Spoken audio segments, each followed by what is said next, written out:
जय श्री महाकाल, वंदे मातरम, जय श्री राम। बंधुओं, सर्प मित्र गुड्डू भैया यूट्यूब चैनल में आप सभी का हार्दिक स्वागत है। सर्प मित्र गुड्डू भैया यूट्यूब चैनल को आप सभी लाइक करें, शेयर करें, कमेंट करें और सब्सक्राइब करें।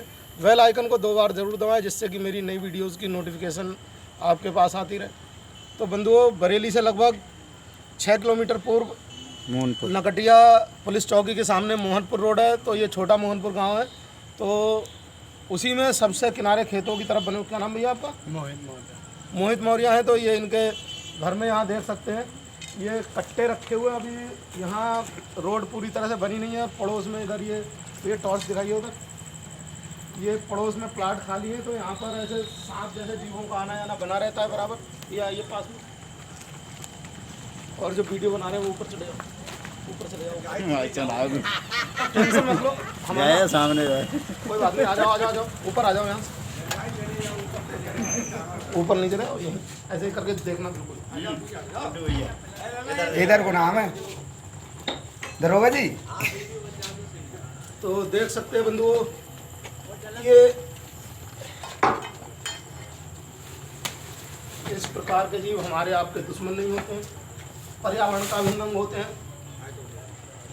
बड़ा जीव छोटे जीव को खाता है, उसी के अंतर्गत, भैया बोलेंगे नहीं कोई भी, उसी के अंतर्गत ये सांप जैसे जीव हमारे आपके घरों में आने वाले। ये मेरे इस पैर में चोट लगी है बंधुओं, लेकिन फिर भी ये इनका परिवार भयभीत था, तो उसको बचाने के लिए मैं यहाँ पर ये स्नेक रेस्क्यू करने आया हूँ। अपने ये राजवीर भैया हैं। भैया आराम से आओ, कोई दिक्कत नहीं है।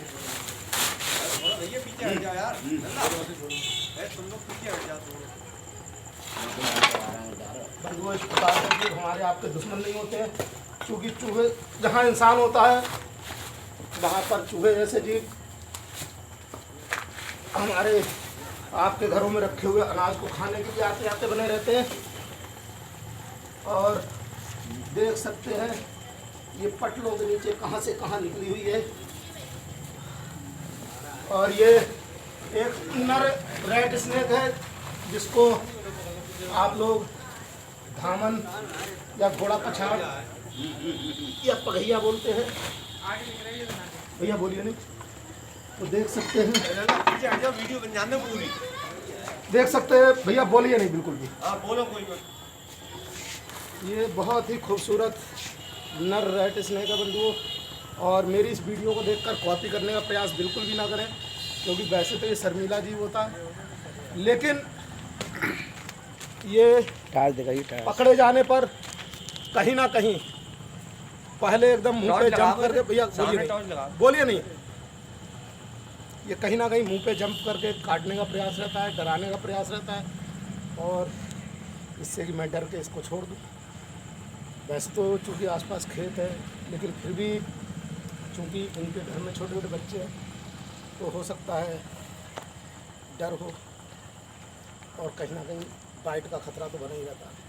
धोखे में कितना भी सीधा जीव हो, लेकिन यदि वो पैर पड़ जाए उसके ऊपर तो काट ही सकता है।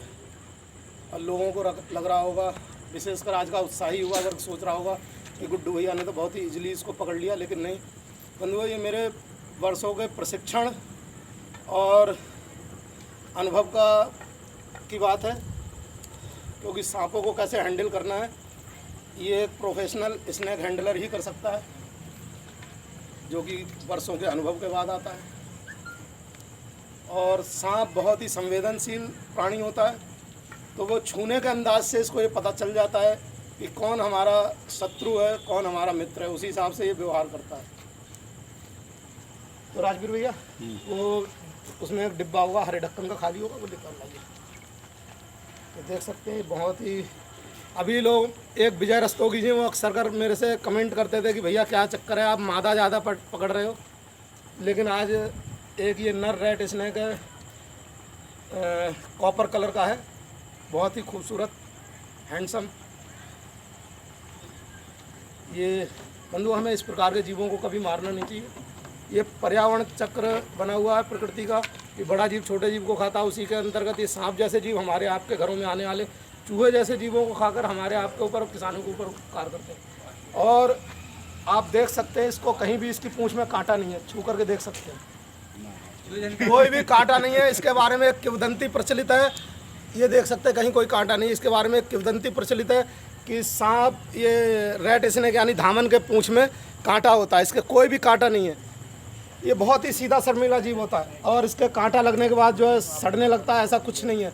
और दूसरी कहानी इसके बारे में प्रचलित है कि ये गाय भैंस बकरी के थनों में दूध पी जाती, नहीं, ऐसा नहीं होता। होता क्या है, गाय भैंस या बकरी का जब पैर इसके ऊपर पड़ता है तो ये चिढ़ करके फिर पैरों को बांध देती है, हमारे आपके भी पैर बांध देती है। तो उसके बाद वो जो उसके थन लटकते हैं उनको चूहा समझ के ये खाने का प्रयास करता है, लेकिन जब इसको लगता है कि हमारे खाने की चीज़ नहीं, तभी फिर मुंह वापस कर लेता है। तो लोग इस चक्कर में इसको मार देते हैं। इस बिल्कुल नहीं मारना चाहिए। ये किसानों का बहुत ही सच्चा दोस्त होता है, जिस खेत में ये रहता है उस खेत में चूहे नहीं रहते। और फिलहाल तो इसके काटे जाने के बाद कुछ नहीं होता, इंसान की मृत्यु हो सकती है केवल दहशत में आने पर, यह बिल्कुल भी विषैला नहीं होता। परंतु कोबरा जो कि न्यूरोटॉक्सिन वेनम का वर्ल्ड का मोस्ट वेनमस स्नेक होता है, उसके द्वारा बाइट होने पर 1.25 से 1.5 घंटे में इंसान की मृत्यु हो सकती है। और कॉमन करें जिसको कि हम लोग गांव देहात में कुलिया गड़ार बोलते हैं, तो उसके द्वारा भी काटे जाने पर 40 से 45 मिनट में इंसान की मृत्यु हो सकती है। वो भी न्यूरोटॉक्सिन वेनम का वर्ल्ड का मोस्ट वेनमस स्नेक में शुमार है।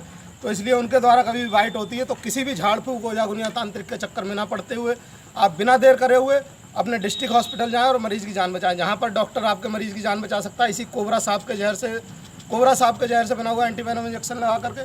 तो इसलिए कभी भी झाड़ फूक के चक्कर में ना पड़े। और दूसरी बात, यदि कहीं भी आपके आसपास इस प्रकार का अनचाहा विषैला जीव निकलता है तो कृपया आप उसे मारें नहीं, हमें सूचित करें।